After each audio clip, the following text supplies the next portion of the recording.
Hello everyone, welcome to Learner B. I am Shivani Chauhan. इस video में हम लोग देखेंगे क्लास 10th हिस्ट्री की बुक का chapter 5 print culture and the modern world के क्वेश्चन आंसर्स। तो जो एनसीईआरटी बैक चैप्टर के जो क्वेश्चन आंसर्स होते हैं वो काफ़ी ज़्यादा इंपॉर्टेंट होते हैं हमारे एग्जाम पर्सपेक्टिव से, इसलिए हम इसके क्वेश्चन आंसर्स देखते हैं। तो पहला जो क्वेश्चन है उसमें ये पूछा गया है गिव रीज़न, मतलब हमें रीज़न देना है जो मतलब कंटेंट है उसका, हमें कि क्या कारण से ये चीज़ें हुई हैं। तो wood block print only come to Europe after 1295। तो वुड ब्लॉक प्रिंट कहाँ पर होता था? चाइना में होता था। फिर चाइना से वो जापान, कोरिया पहुंचा और फिर वहाँ से वो सिर्फ यूरोप ही क्यों पहुंचा 1295 के बाद? इसका आंसर हमें देना है। तो देखिए, Marco Polo the Italian explorer visited China and learned the technology of wood block printing when he return to Italy in 1295। He brought this knowledge back with him. Gradually this knowledge spread from Italy to other parts of the Europe. तो जो China में would block printing होती थी उसमें वो wooden block होता था, उसमें जो शब्द है वो गढ़े हुए होते थे, उसके अंदर वो इंक डालते थे और फिर वो पेपर पर उससे प्रिंटिंग करी जाती थी। और ये बहुत ही ज़्यादा स्किल्ड लोग जो उसको सीखे हुए थे वही ये काम कर पाते थे। और ये जो प्रिंटिंग की टेक्निक थी वो सिर्फ और सिर्फ चाइना में थी और कई सदियों मतलब बहुत टाइम तक चाइना ने इसको छुपा कर रखा। फिर ग्रेजुअली ये जापान और कोरिया तक तो पहुँच गया। फिर मार्को पोलो था एक इटालियन एक्सप्लोरर। इंपॉर्टेंट क्वेश्चन है, आप लोगों से क्वेश्चन पूछा जा सकता है, who bought wood printing technology to Europe. तो यूरोप किसने पहुंचाई? जो प्रिंटिंग टेक्नोलॉजी थी वुडन ब्लॉक वाली, ये पहुंचाई थी मार्को पोलो ने।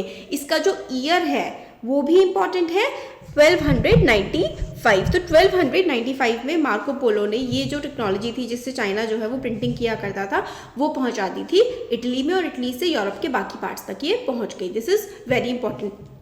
एमसीक्यू के भी क्वेश्चंस इससे बन रहे हैं और ये फुल लेंथ वाला इस तरीके से तो बन ही जाता है। नेक्स्ट क्वेश्चन जो है, Martin Luther was in favour of print and spoke out in praise of it. तो मार्टिन लूथर जो थे वो प्रिंट की काफ़ी ज़्यादा तारीफ करते थे और इसके फेवर में भी बहुत बोलते थे। तो in 1517 Martin Luther the religious reformer wrote 95 thesis. तो ये क्वेश्चन बहुत इंपॉर्टेंट हो जाता है कि भाई 95 थीसिस किसने लिखी थी। और फिर एक उल्टा करके क्वेश्चन आ सकता है कि मार्टिन लूथर ने क्या लिखा था। तो 95 थीसिस कौन से ईयर में? 1517 में। और इस जो इन्होंने 95 थीसिस लिखी थी that criticise the corrupt practices of the Catholic church and pasted these on the pasted these on the church door in Wittenberg। तो उसने जो है मार्टिन लूथर जो थे उन्होंने ये लिखी जो 95 अपनी थीसिस थी और उनको जगह जगह प्रिंट चिपकाना शुरू कर दिया। Very soon thousands of copies of Luther's these were printed. तो जो लूथर की जो ये थी ना सारी की सारी थीसिस, बहुत सारी इनकी कॉपी प्रिंट हो गई। Spreading his ideas among people, और प्रिंटिंग टेक्नोलॉजी की वजह से जो मार्टिन लूथर का आइडिया है वो बहुत सारे लोगों तक फैल गया। Martin Luther was deeply moved by realising the power of printing which bought about the reformation movement and the eventual birth of protestantism. तो चर्च का डिवीजन हो गया था मार्टिन लूथर की जो थीसिस थी उसकी वजह से। उन्होंने जो चर्च में गलत चीज़ें चल रही थी उसके खिलाफ काफ़ी कुछ लिखा था। इसकी वजह से चर्च जो है कैथोलिक और प्रोटेस्टेंटिज्म इसमें बट गया। तो इसलिए अब उनकी जो ज्ञान था, उनकी जो नॉलेज थी, जो चर्च की खराबियां थी वो पूरी उन्होंने दुनिया को बताई। प्रिंट की वजह से वो बहुत तेज़ी से फैली और वो जो काम करना चाहते थे वो कर पाए, इसलिए वो बहुत ज़्यादा प्रेज करते थे प्रिंटिंग प्रेस की। नेक्स्ट है, the Roman Catholic church began keeping an index of prohibited books from the mid 16th century. भाई देखिए, चर्च के तो दो हिस्से हो गए। तो प्रोहिबिट होता है कोई चीज़ को मना करना, तो ऐसे किताबें जो कि प्रोहिबिटेड थी चर्च के अकॉर्डिंग उनकी लिस्ट चर्च जो है अब वो रखने लगा था। तो the print and the popular literature encourage many distinctive interpretation of religious faiths and ideas. In the 16th century, Manocchio, a ruler in Italy, began to read books available readily in his locality. He gave a new interpretation of the Bible and formulated a view of God and creation that embraced the Roman Catholic Church. As a result, तो देखिए क्या हुआ, लोग बहुत ज़्यादा किताबें पढ़ने लगे, लोग बाइबल भी बहुत ज़्यादा पढ़ने लगे। अब बाइबल के बारे में सबने अपने अपने तरीके से अपना इंटरप्रिटेशन निकाला, जैसे कि गीता के भी बहुत ज़्यादा इंटरप्रिटेशंस लोगों ने निकाला कि गीता में के श्लोक का ये अर्थ हो सकता है या ये इससे रिलेटेड है। तो इसी तरीके से अलग अलग लोगों ने इंटरप्रिटेशन, ये था मैनोकियो, इन्होंने जो इटली के एक रोलर थे, मतलब काम करते, तो इन्होंने काफ़ी सारे, मतलब इनको पढ़ना पसंद था, तो इन्होंने बाइबल का अपना एक अलग, कि भगवान बाइबल में एक्चुअली ये चीज़ कहना चाह रहे हैं, चर्च को ये चीज़ें बिल्कुल भी पसंद नहीं आई। As a result Menocchio was hold up toys and ultimately executed when the Roman Catholic church began its inquisition, मतलब इनको एग्जीक्यूट कर दिया गया था, मैनोकियो को मार ही दिया गया था रोमन कैथोलिक चर्च के द्वारा। देखिए पहले जो चर्च के खिलाफ बोलता था तो उसको मार दिया जाता था, तो यही चीज़ें होती थी। इसी वजह से प्रिंट कल्चर जो था, क्योंकि किताबें थी वो बहुत सारी थी ऐसी की जो कि चर्च के खिलाफ काफ़ी कुछ बोल रही थी, रोमन कैथोलिक चर्च के खिलाफ, तो उनको क्या है, एक लिस्ट रख लेते थे वो कि भाई ये किताबें जो हैं ये बैंड है, प्रोहिबिटेड हैं, इनको नहीं पढ़ना चाहिए और इन पर कड़ी नज़र होनी चाहिए। तो इस तरीके की वो पूरी लिस्ट अपनी बना करके रखा करते थे। नेक्स्ट क्वेश्चन है, Gandhi said the fight for swaraj is a fight for the liberty of speech, liberty of press and the freedom of association. Gandhi ji के अकॉर्डिंग स्वराज जो है वो एक तरीके से आज़ादी, हम लोगों की अंग्रेज़ों से आज़ादी तो थी ही, बल्कि हमारा बोलने का जो अधिकार था ये भी बहुत ज़्यादा ज़रूरी था। तो गांधी जी लिखते हैं, Gandhi ji said these word in 1922 during the non cooperation movement. According to him, without the liberty of speech, liberty of press and the freedom of association, no nation can even survive. If the country was to get free from foreign domination, then these liberties were quite important. ये question आ सकता है कि ये वाली जो lines है ना, कि liberty of speech, liberty of press, freedom of association, ये बहुत ज़्यादा ज़रूरी है और इसके बिना कोई भी देश सर्वाइव नहीं कर सकता है, ये किसने कहा है? सिंपल सा क्वेश्चन पूछा जाएगा कि भाई ये किसने कहा है, तो आपको याद होना चाहिए ये गांधी जी ने कहा है। ठीक है, तो गांधी जी का ये मानना था कि लिबर्टी ऑफ स्पीच मतलब बोलने की आज़ादी, अपने जो भी आपके विचार हैं उनको लिखने की आज़ादी, फ्रीडम ऑफ एसोसिएशन, एसोसिएशन का मतलब होता है इकट्ठा होकर के कोई एक पार्टी बनाने की या कोई संगठन बनाने की आज़ादी, ये होनी चाहिए। इसके बिना तो कोई भी देश जिंदा ही नहीं रह सकता है, यानी कि कोई देश सर्वाइव नहीं कर सकता है इन सब चीज़ों के बिना, इन आज़ादी के बिना। तो ये गांधी जी का कहना था। अब है right short notes on what you know about. तो इनके बारे में जो भी आपको पता है ना, इनके बारे में आपको शॉर्ट नोट्स लिखने हैं। गुटेनबर्ग प्रेस, तो गुटेनबर्ग प्रेस के बारे में आपको जो जो चीज़ें पता हैं वो आपको मतलब बतानी है। तो देखो, Gutenberg press was the first printing press of Europe. तो इससे एक क्वेश्चन और अगर आपसे पूछा जाए, which was the first printing press of Europe, तो यूरोप की पहली प्रिंटिंग प्रेस कौन सी थी? तो यूरोप की पहली प्रिंटिंग प्रेस कौन सी थी? Gutenberg press. तो Gutenberg press was the first printing press of Europe. It was invented by Jonas Gutenberg of Strasbourg, और इसको इन्वेंट किसने किया था? जोनास गुटेनबर्ग, और ये कहाँ के थे? स्ट्रेसबर्ग के थे। He grew up in a large agriculture estate and had knowledge and experience in operating olive and wine presses. तो ऑलिव और वाइन प्रेस यानी कि ऑलिव ऑयल जो निकाला जाता है वो प्रेसिंग करके निकाला जाता है, तो उन्होंने उसी टाइप की टेक्नोलॉजी का इस्तेमाल करके प्रिंटिंग प्रेस बना दी। He invented the printing press around the year 1448। Very important कि भाई प्रिंटिंग प्रेस कौन से साल में जो है इन्वेंट की गई थी? तो इसका जो आंसर है वो है 1448 में प्रिंटिंग प्रेस को जो है वो इन्वेंट किया गया था। With the Bible being the first book to be printed. तो 1448 में जो इलेक्ट्रॉनिक प्रिंटिंग प्रेस है वो तो मतलब हो गई थी। किसने करी थी इन्वेंट? गुटेनबर्ग ने। और पहली किताब कौन सी लिखी गई थी? लिखी नहीं गई थी, पहली किताब कौन सी छापी गई थी? तो वो थी बाइबल। देखिए ये चीज़ें बहुत ही ज़्यादा इंपॉर्टेंट है एमसीक्यूज में, वन वर्ड्स में, और कई बार बीच बीच में कहीं भी लिखने के लिए ये चीज़ें बहुत इंपॉर्टेंट है, ठीक है, याद रखना है। नेक्स्ट है एरास्मुस आइडियाज ऑफ प्रिंटेड बुक। तो Erasmus, the Latin scholar, was not happy with the printing of book because he was afraid that this would lead to the circulation of books with rebellious ideas. तो जो Erasmus थे एक Latin scholar थे। Scholar ऐसे होते हैं ज्ञानी व्यक्ति को हम स्कॉलर कहते हैं। तो इरास्मस को लगता था कि भाई अगर इतनी ज़्यादा किताबें छपेंगी तो फिर तो बहुत ज़्यादा रिवॉल्यूशनरी आइडियाज़, ऐसे आइडियाज़ जो मतलब समाज में उथल पुथल ले आए, इस तरीके के आइडियाज़ भी बहुत ज़्यादा प्रिंट होने लगेंगे।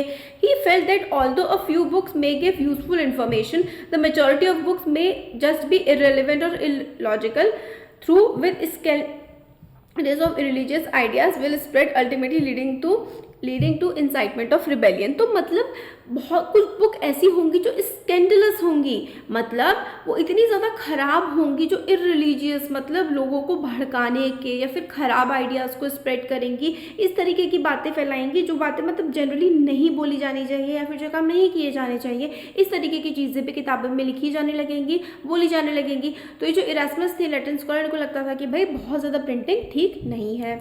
Vernacular press act, this is very important, ये वाला जो है ना वर्नैकुलर प्रेस एक्ट एग्जाम में ज़रूर आता है। तो वर्नैकुलर प्रेस एक्ट आपका मतलब जो क्लास टेस्ट हो रहा है वैसे मतलब टेस्ट वेस्ट है या फिर बोर्ड्स में भी आने की बहुत ज़्यादा संभावनाएं हैं, बहुत बार ये आ चुका है। तो vernacular press act was passed in 1878 and this is important to कि भाई वर्नैकुलर प्रेस एक्ट कौन से ईयर में पास किया गया था। तो vernacular press act was passed in 1878 में वर्नैकुलर प्रेस एक्ट पास किया गया था by the British government in India. This act provided the government with extensive right to sensor reports and editorial in the vernacular press. तो देखिए vernacular जो शब्द है ना इसका मतलब होता है हमारी जो लोकल भाषाएं होती हैं, जैसे कि अभी हम लोकल भाषा हमारी हिंदी है, अगर आप सपोज करिए कि किसी एरिया से गुजरात से, तो आपकी जो वर्नैकुलर लैंग्वेज है वो गुजराती हो जाएगी, हरियाणा से तो Haryanvi.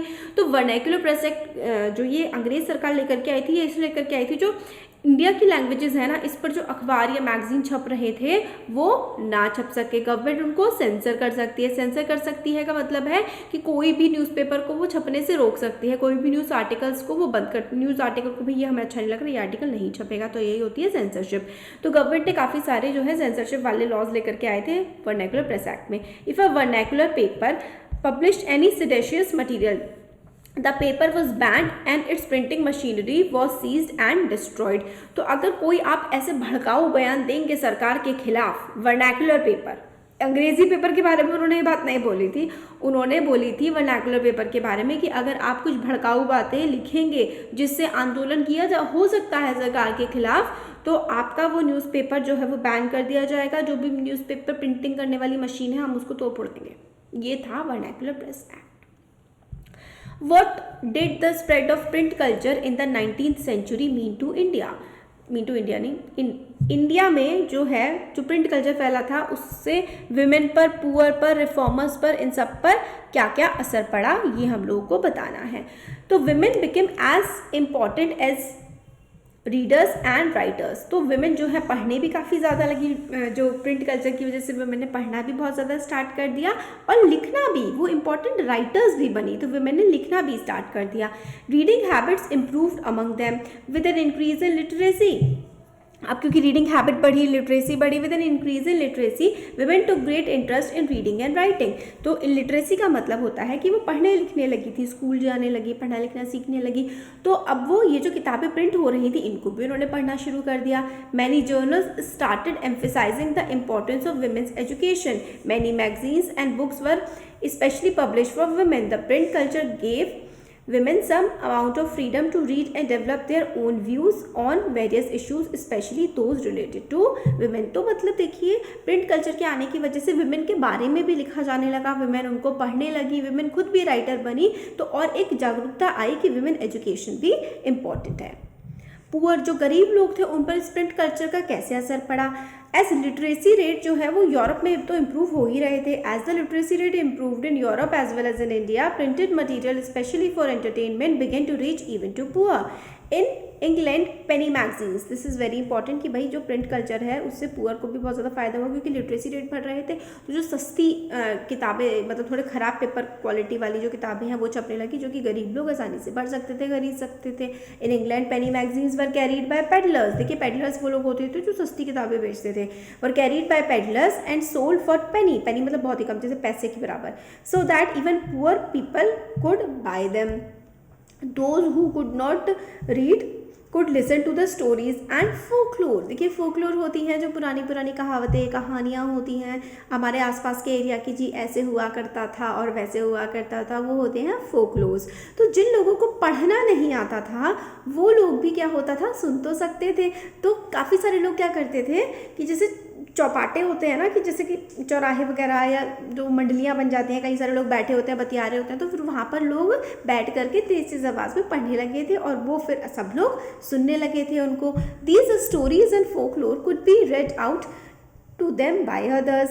Books could be hired on a nominal fee from the some book owners. Even in India, very cheap small books were bought to the market in 19th century Madras town, which allowed poor people to have access to print culture. तो जैसे Europe में फैला print culture, इसी तरीके से India में भी फैला। बहुत ही ज़्यादा सस्ती सस्ती किताबें जो हैं वो हमारे देश में भी आने लगी। उसकी वजह से काफ़ी गरीब लोग भी पढ़ाई अब करने लगे थे। रिफॉर्मर्स यानी कि जो समाज सुधारक थे, उन पर किस तरीके से असर पड़ा प्रिंट कल्चर का। तो reformers use newspapers, journals and books to highlight the social evils prevailing in the society. तो सोसाइटी में जो भी बुरी चीज़ें थी उनको बताने के लिए रिफॉर्मर्स इस्तेमाल करने लगे प्रिंट कल्चर का, किताबों का, न्यूज़पेपर्स का। राजा राम मोहन रॉय पब्लिश द संवाद कौमुदी। इंपॉर्टेंट, संवाद कौमुदी किसने प्रिंट करी है, किसने लिखी थी? Raja Ram Mohan Roy. To highlight the plight of widows. तो संवाद कौमुदी में किसके बारे में वो लिखते थे? जो विडोज होती थी, जो मतलब जैसे सती प्रथा के बारे में भी, या फिर जो विधवा हो जाती थी, जिनके पतियों की डेथ हो जाती थी, उनकी जो प्लाइट है, उनकी कंडीशन काफ़ी ज़्यादा खराब हो जाती थी। From 1860s many Bengali women writers like Kailash Bashini Devi wrote books highlighting the experience of women, about how women were imprisoned at home, kept in ignorance, forced to do hard domestic labor and were treated unjustly by the menfolk they served. तो यहाँ इस book में ये भी बहुत ज़्यादा important है कि आप कुछ विमेन राइटर्स के नाम याद करें। तो कैलाश बासिनी देवी जो है, उन्होंने किताब लिखी थी अपने बारे में, विमेन की लाइफ के बारे में, कि किस तरीके से विमेन को इग्नोर किया जाता है, एक तरीके से उनको घर में बंद कर दिया जाता है, बहुत ज़्यादा वो घर में काम करती हैं और उनकी कोई इंपॉर्टेंस नहीं होती है।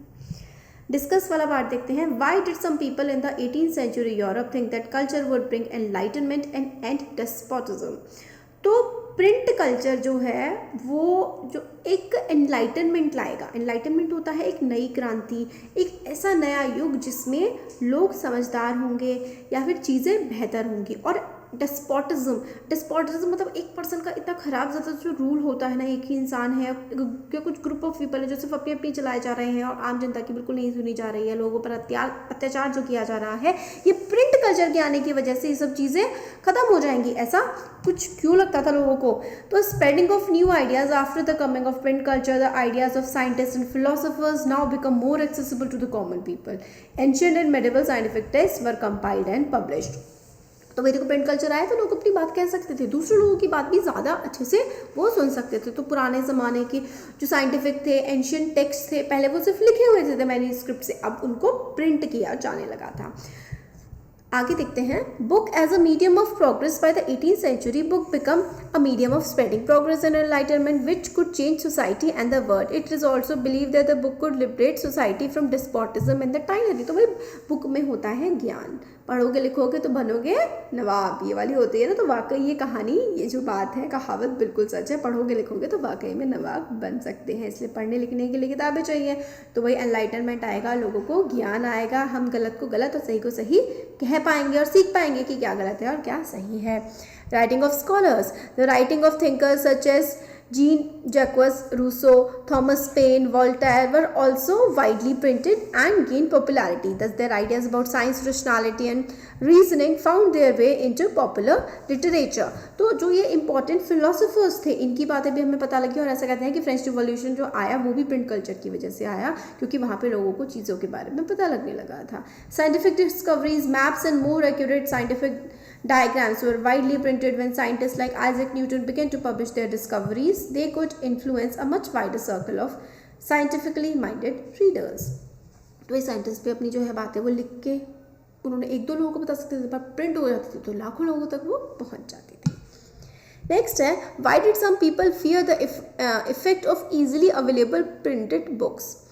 Choose one example from Europe and one from India. तो देखो, some people especially from upper class fear the effect of easily available printed books due to spread of literacy among the common people. They feared that they might lose their position or authority. Some people thought that it might lead to spread of rebellious and irreligious thought. तो देखो, कुछ लोग सोचते थे कि भाई हम भी पढ़ लिखे हैं, दूसरे लोग भी पढ़ लेंगे तो भाई अब हमारी इंपॉर्टेंस कम हो जाएगी अगर बाकी सब पढ़ लेंगे तो। और कुछ सोचते थे कि भाई इररिलीजियस आइडियाज़ के मतलब लोग धर्म को मानना कम कर देंगे, इररिलीजियस आइडियाज़ फैलने लगेंगे। यूरोप में the Catholic Roman Church tried to curb the printing books through Index of prohibited Books. In India Vernacular Press Act imposed restriction on Indian press and various local newspaper. तो vernacular press आया India में और Roman Catholic church ने भी काफ़ी सारी जो है किताबों पर बैन लगाने की कोशिश करी थी। नेक्स्ट देखते हैं। क्वेश्चन नंबर 3 देखिए, what were the effects of the spread of print culture for poor people in the 19th century. तो पुअर पीपल पर क्या इफेक्ट पड़ा प्रिंट कल्चर का। तो public libraries were set up from early 19th century, expanding access to books. These libraries were located mostly in cities and towns and at times in prosperous villages. For rich local patrons, setting up a library was a way of acquiring prestige. तो देखियो क्या हुआ कि printing books वगैरह start हो गई, तो लोगों ने लाइब्रेरीज़ बनानी स्टार्ट कर दी। लाइब्रेरी में लोग आकर के सस्ते में बुक्स ले सकते थे और वहाँ पर बैठ करके पढ़ सकते थे। तो जो रिच लोग थे ना, वो लोग लाइब्रेरी सेटअप करने लगे थे और फिर उनकी इज्जत होती समाज में, इसलिए वो लाइब्रेरीज़ बनाने लगे थे। तो पुअर पर काफ़ी ज़्यादा इफेक्ट पड़ा था इससे, और पुअर लोग सस्ती किताबें खरीद भी सकते थे, तो उनकी लिटरेसी भी बढ़ रही थी, उनको ज्ञान आ रहा था। From the late 19th century, issue of caste discrimination were written about in many prohibited tracts and essays. तो लोगों के साथ जो अत्याचार हो रहे थे, जो डिस्क्रिमिनेशन भेदभाव हो रहे थे, इसके बारे में भी काफ़ी ज़्यादा लिखा जाने लगा। Jyotiba Phule, the Maratha pioneer of low caste protest movements, wrote about the injustice of caste system in his book गुलामगिरी। गुलामगिरी किसने लिखी? ज्योतिबा फूले ने। कब लिखी? 1871। दिस इज़ वेरी इंपॉर्टेंट, ये याद रखना है आप लोगों को। 20th सेंचुरी में बी आर अम्बेडकर ने महाराष्ट्र में और ईवी रामास्वामी नाइकर ने मद्रास में, जिनको ईवी रामास्वामी नाइकर को पेरियर भी कहा जाता है, wrote powerfully on caste and their writings were read by people all over India. तो उन्होंने कास्ट के बारे में लिखा, लोगों के साथ जो अत्याचार हो रहे हैं उन पर लिखा। Local protest movements and sects also created a lot of popular journals, tracts criticising ancient scriptures and envisioning a new and just future. तो भाई जो गलत चीज़ें हो रही थी उनके बारे में लिखा जाने लगा। At the very least, it made poorer people aware of their rights and their place in society, and print media shows the way in which they can improve their lot in life. तो मतलब print media से उन्होंने पढ़ना सीखा और अपनी life के ladder में ऊपर बढ़े। तो देखिए, आप पढ़ेंगे, आगे पढ़ेंगे, अच्छी जॉब्स लगेंगे, अच्छे बिजनेसेस कर सकते हैं और लाइफ में आगे और ज़्यादा इम्प्रूव कर सकते हैं। Explain how the print culture assisted the growth of nationalism in India. तो प्रिंट कल्चर से नेशनलिज्म इन इंडिया कैसे इंप्रूव हुआ? तो प्रिंट कल्चर से भाई देखिए, न्यूज़पेपर आए, पैम्फलेट्स आए, लोगों को जानकारी मिली कि हमारे साथ क्या गलत हो रहा है। तो by the end of 19th century, large number of newspaper in Indian vernacular languages were published, making it easier to circumvent the language barrier among the various ethnic group of Indians. तो भाई एक जगह से दूसरी जगह बात पहुँचने लगी, न्यूज़पेपर कितना दूर दूर जाया करता था, तो लोगों को देश की कंडीशन के बारे में पता लगने लगा। These newspapers published articles written by national leaders. Their ideas were communicated to the masses. तो लीडर्स के आइडियाज़ लोगों तक पहुंचने लगे। The people of different communities and places were thus connected by print media. Newspaper conveyed news from one place to another, creating a pan India identity. भाई एक जगह से दूसरी जगह इन्फॉर्मेशन जाने लगी तो पूरे देश के लोगों को लगने लगा कि भाई हम पर हो रहा है अत्याचार और इसको हमें करना है ख़त्म। Nationalist newspaper exposed the colonial misrule and encouraged nationalist activities. As those were written in spoken languages of various regions, the common man could easily understand the content. क्योंकि वो local languages में लिखा जाता था, तो भाई कितना मिसरूल हो रहा है हमारे देश में, कितना गलत किया जा रहा है लोगों के साथ, ये सब लोगों को समझ में आने लगा। For example, when Punjab revolutionaries were deported in 1907, Bal Gangadhar Tilak wrote articles sympathizing with them. He was arrested, which provoked protest among the masses. Thus, it is clear that the print culture assisted the growth of nationalism in India. तो Punjab revolutionaries के साथ जो हुआ था 1907 में, बाल गंगाधर तिलक ने उनके खिलाफ उनके बारे में लिखा था कि भाई सिंपैथी जताई थी कि भाई जो आप रिवॉल्यूशनरीज के साथ